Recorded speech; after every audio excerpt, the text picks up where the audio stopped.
ఒకటి రెండు కాదు మూడు కన్నులు ఉన్నా ఎటు చూస్తాడో ఏం చేస్తాడో అర్థం కాడు.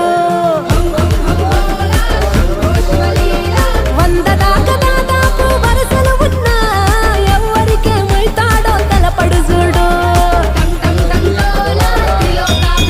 ఆ సరసన గౌరమ్మను శిరసున గంగమ్మను నిలిపి ఎట్ట పంచినావో అంత ప్రేమను.